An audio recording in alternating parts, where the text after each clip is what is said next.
Si el gobierno, por un prosaico y comercial afán de turismo, por un estúpido interés económico, puede celebrar el día de San Martín en el día de la Asunción, entonces también nosotros podemos darnos el lujo de celebrar la clausura del año mariano en el día de San Martín.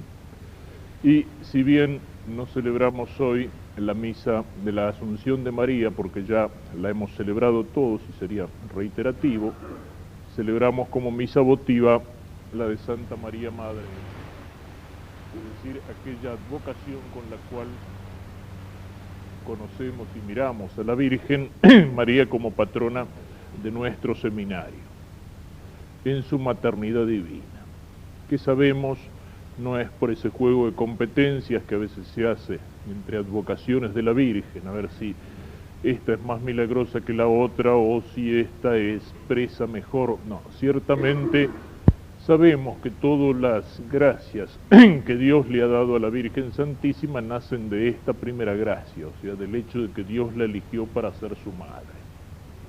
Para cada hijo, su madre es la mejor madre que hay. ¿Por qué? Porque es la propia. Pero lo que pasa es que un hijo no elige a la madre. Un hijo puede ser elegido por su madre, que decide tenerlo, pero ningún hijo ha elegido su madre, salvo Dios cuando viene a la tierra. O sea, Cristo sí pudo elegir a su madre.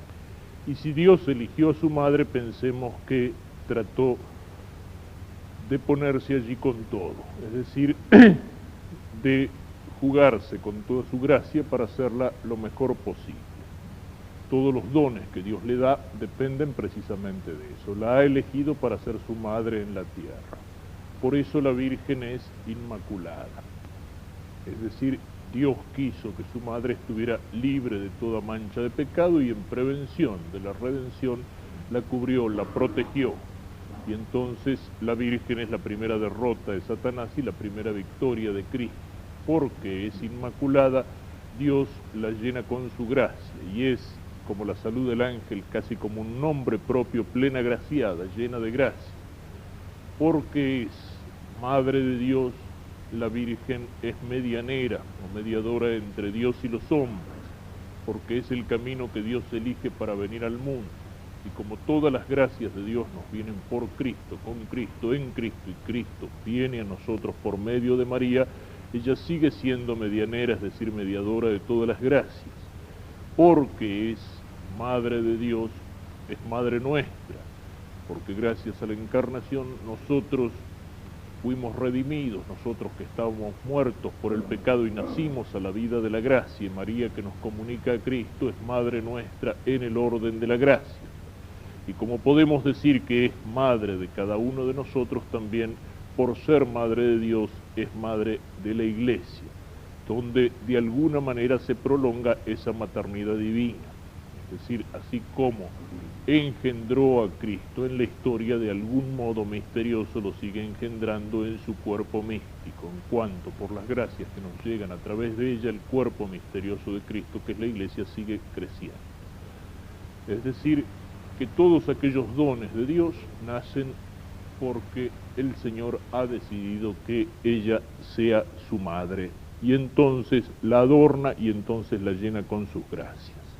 Pensemos lo que significa, sobre todo lo que significa para nosotros esta maternidad divina. María no es madre de la divinidad, lo sabemos, Dios existe desde siempre, pero es madre de Dios porque la única persona del Verbo, que es el término de la generación, es la persona divina. Es madre de Dios encarnado, del Verbo encarnado, de Dios hecho hombre. Es madre de Dios con nosotros, es madre del Dios que nos salva. La Virgen engendra a Cristo, engendra a Dios en su encarnación, es el instrumento del Espíritu Santo para que el Verbo se haga carne, para que Dios se haga hombre, para que el cielo baje hasta la tierra, para que el Eterno entre en nuestra temporalidad, para que Dios llegue a nosotros, se humille, hecho obediente hasta la muerte, se humille en su encarnación, baje hasta nuestra humanidad, haciéndose semejante a nosotros en todo menos en el pecado, para que nosotros podamos ser semejantes a Dios, hijos en el Hijo, para que nosotros podamos ser divinizados, participar de la vida divina por la gracia, para abrirnos las puertas del cielo. El cielo baja hasta la tierra para que nosotros podamos subir hasta el cielo. Dios se hace hombre para que nosotros podamos ser hijos de Dios. Estas son las consecuencias de esa maternidad divina. Cierto, lo sabemos muy bien, que Dios pudo haber elegido cualquier otro camino. Aquel que era el creador del mundo no necesitaba de nadie, ni siquiera de la Virgen, pero Él quiso necesitar de la Virgen. Ella fue el camino elegido para que Dios viniera a la tierra. Pensemos la consecuencia que esto tiene para nosotros. Nuestro seminario, como lo recordábamos, está bajo la advocación de la Virgen así, como Madre de Dios. Es decir, Madre que comunica la vida divina. Y ese es el sentido principal, y yo diría el sentido único de nuestro apostolado. El sacerdote es padre y es, lo dice de alguna manera San Pablo, como otra madre. Cuando San Pablo escribe a sus hijos espirituales y les dice: hijos míos, que os he engendrado con dolores de parto. No es cuestión de entrar aquí en comparaciones, en referencia a lo sexual, a la paternidad o a la maternidad. Simplemente el sacerdote es comunicador de vida, ejerce esa doble paternidad porque comunica la vida. Es decir, el sacerdote continúa la obra de Cristo y el sacerdote continúa de algún modo la obra de la Santísima Virgen. Nuestra misión es comunicar la vida. Es decir, por eso, digamos, la gente nos dice padres, por eso renunciamos a una paternidad humana, es decir, no a algo que es malo, que es pecado, sino a algo que es bueno, algo que es santo, algo que es legítimo. Renunciamos a ese comunicar la vida del cuerpo para poder comunicar con más libertad, para poder comunicar con más integridad, con una entrega mayor, la vida del alma. O sea, nuestra misión es comunicar la vida. Ese es el sentido de nuestro apostolado. El sentido de nuestro sacerdocio se encuentra en aquel misterio de la lucha entre la luz y las tinieblas. El misterio de nuestro sacerdocio se encuentra allí en el misterio de la gracia y del pecado, de la muerte del pecado y de la vida de la gracia.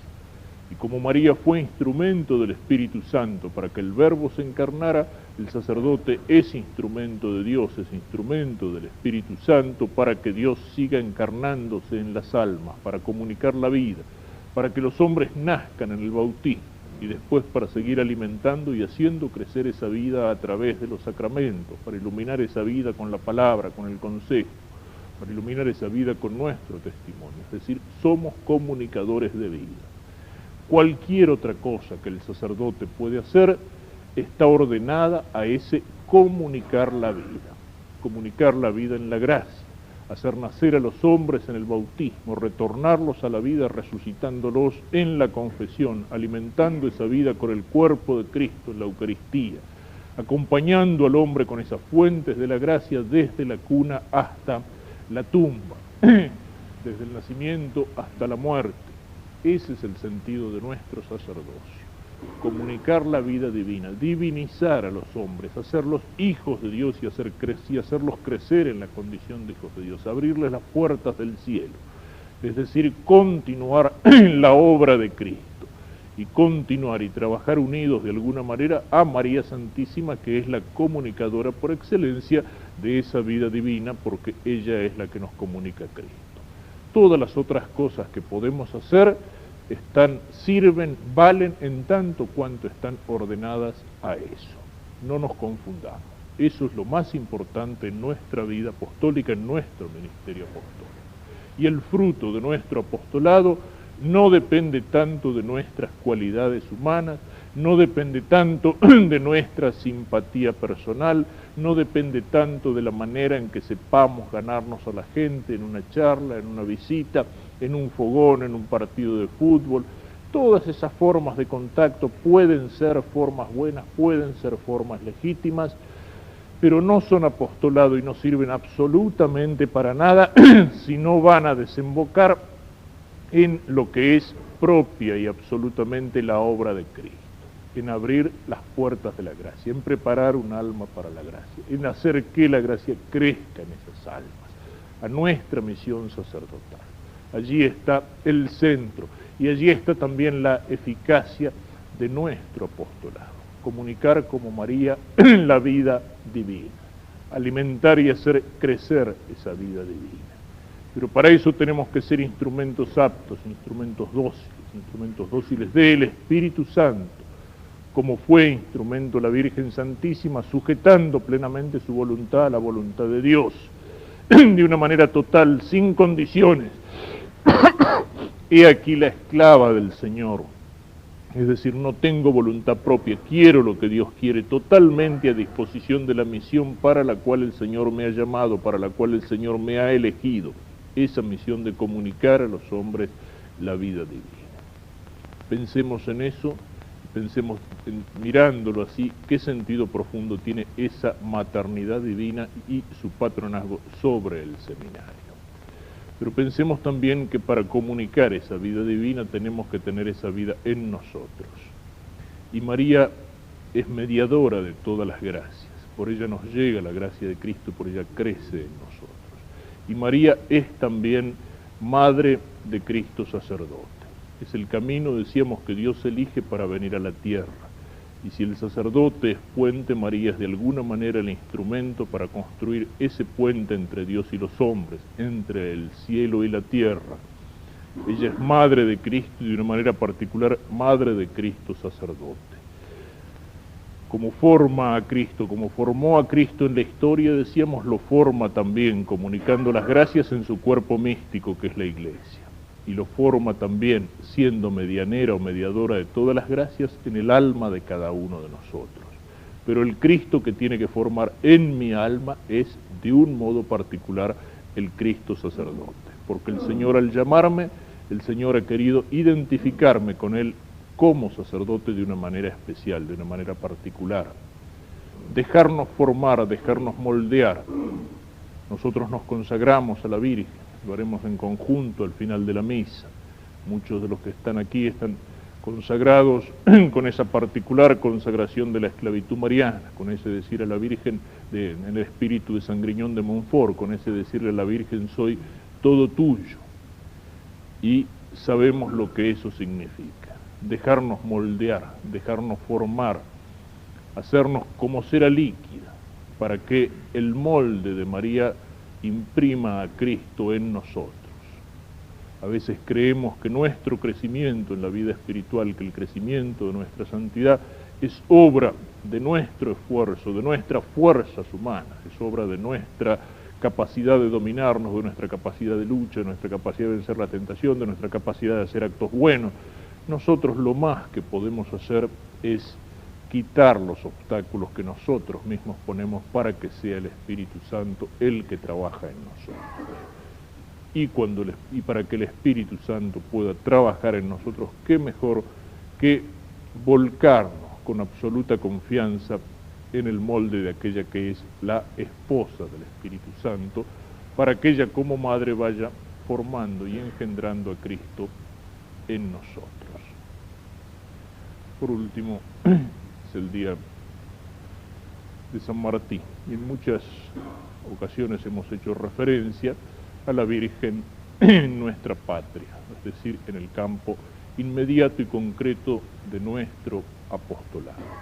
Y señalábamos que esa presencia de María a lo largo de la historia, y esa presencia particular que se da en la historia de un pueblo, y esa presencia particular que se concreta en los santuarios marianos, que son lugares de particular densidad de la presencia de la Virgen y por tanto la presencia de Dios.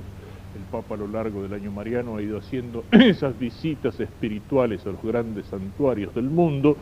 Más de una vez señalábamos aquí que esa presencia de la Virgen en un pueblo es un ejercicio de su maternidad, que ella como madre de los hombres, que ella como madre de la Iglesia, no lo es solo de una manera abstracta, sino de una manera concreta, y que es madre de estos hombres y de este pueblo. Y cuando en alguna misa, como en la misa de la Virgen de Luján, dice por ejemplo la antífona, a ningún otro pueblo trató así, ni le dio a conocer su voluntad, uno podría decir, sí, fenómeno, pero eso lo pueden decir los españoles con la Virgen del Pilar y los mexicanos con la de Guadalupe y los polacos con la de Czestochowa, Y sin embargo, no es una exageración, a ningún otro pueblo trató así, como una madre no ama de la misma manera a dos hijos. Aunque los ame con la misma intensidad, no los ama de la misma manera, porque para una madre cada hijo es algo irrepetible, es algo único. Y lo mismo podemos decir de esa maternidad de María sobre cada uno de nosotros y de esa maternidad sobre un pueblo.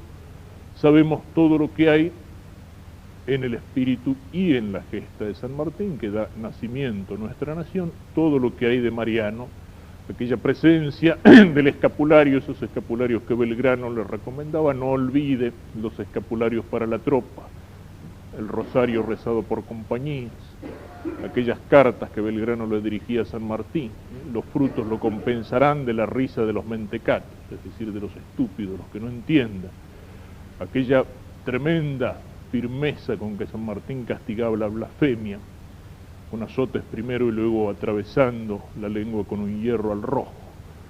¿Cuántos la llevarían hoy, esa marca infamante, en esta patria donde se blasfema con tanta facilidad, y en público y por los medios de comunicación, y en parte porque nosotros nos hemos, no digo a lo mejor acostumbrado a la blasfemia, pero nos hemos acostumbrado a no reaccionar. Nos hemos acostumbrado a no reaccionar. Es como si se hubiera enfriado en nosotros el amor de las cosas santas, porque el que ama reacciona en frente al insulto, porque uno puede dejar y tolerar, y es un acto de virtud, si uno con humildad tolera los insultos que se le dirigen a él, o sea, cuando me insultan a mí, pero ningún hijo bien nacido puede tolerar callado el insulto que se dirige a su madre, es decir, la blasfemia que se dirige contra la madre de los cielos. En tiempo de San Martín, las compañías rezaban el rosario, o sea, era pública la devoción del ejército hacia su generala, y hoy en muchos institutos militares el rezo del rosario es algo casi clandestino o que puede hacer de uno un sospechoso o incluso castigarlo, y así andamos. San Martín, uno es el San Martín de aquella empresa que hace patria, porque la patria comunidad de destino está cuando los hombres se unen en una empresa común, en una empresa grande, y cuando esa empresa la ponen, como él, bajo la protección de la Virgen, bajo la protección de Dios. Pero también tenemos la otra imagen, ese San Martín angustiado, cuando vuelve del Perú y ve de qué manera esa nación que ha sido hecha libre por la fuerza de las armas se está disgregando, se está pudriendo, se está corrompiendo por aquellos que empezaron por corromper su espíritu. El ataque, la crítica de San Martín a aquellos liberales, aquellos unitarios que disgregaban la patria. Frases tremendas en las cartas de San Martín: maldita sea la tal libertad, no será el hijo de mi madre el que vaya a gozar de ella. Y si bien San Martín no quiere entrar directamente en aquella guerra civil que ve que es necesaria, sin embargo anuncia a aquel que lo va a hacer, aquel que de alguna manera tiene que salvar la patria restaurando sus leyes y defendiéndola en el exterior, cuando dice: hasta que no vea establecido un gobierno al que los demagogos llamen tirano.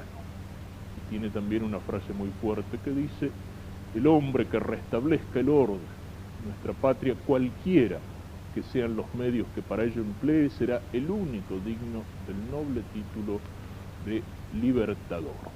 Es decir, no bastaba una patria que fuera soberana en sus fronteras, no bastaba una patria que fuera íntegra en su cuerpo, si esa patria está herida en el alma, si esa patria está llena del veneno de la disgregación, si esa patria ha perdido los valores que le dan sentido. En la vida de las naciones es como en la vida de un hombre, aquello que decían ya los antiguos romanos: propter vitam vivendi perdere causa, aquellos que para salvar la vida son capaces de perder los motivos que tienen para vivir. Y a veces por vivir nos olvidamos de aquellas cosas que dan sentido a la vida.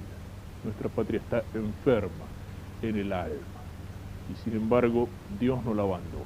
Humanamente, en una nación que se disgrega podemos sentir el dolor, sentir la preocupación, sentir incluso hasta la impotencia, pero no tenemos que abandonar la fe. No terminemos con el año mariano la devoción, la entrega, la presencia de la Virgen. Al contrario, que se haga más intensa. Si la Virgen llora lágrimas de sangre en algún rincón del país, y si la Virgen en algún otro lugar del país repite con insistencia el mensaje de Fátima para nosotros, para los argentinos, quiere decir que Dios no se olvida de nosotros en estos momentos difíciles y que ella puede ser nuestra capitana, nuestra generala, para que la patria reconquiste su alma.